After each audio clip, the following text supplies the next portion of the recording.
اللہ نے ہم پر یہ احسان فرمایا کہ ہمیں نبوت کے بعد امامت کے اس عقیدے سے اللہ نے ہمیں متمسک فرمایا کہ جس عقیدے میں امامت حلقہ زنجیر کی طرح ایک دوسرے سے اس طرح جڑے ہوئے ہیں کہ یہ ممکن نہیں ہے کہ اس کائنات کے کسی گوشے میں کوئی ایک ہدایت کا طلبگار موجود ہو اور ہدایت دینے والا نہ ہو۔ یہ ممکن نہیں ہے کہ بندے لوگ موجود ہوں ہدایت چاہنے والے اور ہدایت دینے والا نہ ہو، یہ ممکن نہیں ہے۔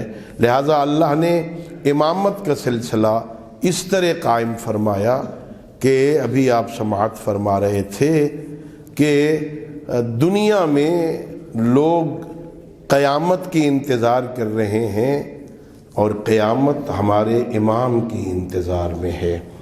جب تک امام نہیں آ جاتے قیامت رکی رہے گی، آ نہیں سکتی قیامت جب تک ہمارے 12ویں کا ظہور اس دنیا میں نہیں ہو جاتا۔ اللہ نے ہمیں اس نظریہ امامت سے وابستہ فرمایا، اور عزیزو خالق کائنات نے جو عقیدہ ہمیں عطا فرمایا، ہمارے ہاں عقیدہ یہ ہے کہ جس طرح نبی بنانا اللہ کا کام ہے، امام بنانا بھی اللہ کا کام ہے۔ یہ اجماع سے یا لوگوں کے اجتماع سے، لوگوں کی رضایت سے امام نہیں بنتے۔ امام یا نص سے بنتے ہیں، پہلا امام دوسرے امام پر، نبی اکرم اپنے بعد والے امام پر نص قائم کریں، نص کے ذریعے امام قائم ہوتا ہے۔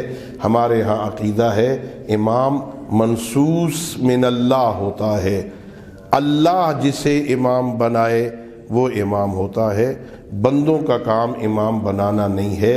اور اللہ رب العزت کا لاکھ لاکھ شکر ہے کہ ہم جنہیں امام مانتے ہیں ان میں سے کسی کو بھی ہم نے امام نہیں بنایا، بنایا اللہ نے ہے، بتایا محمد مصطفیٰ نے ہے۔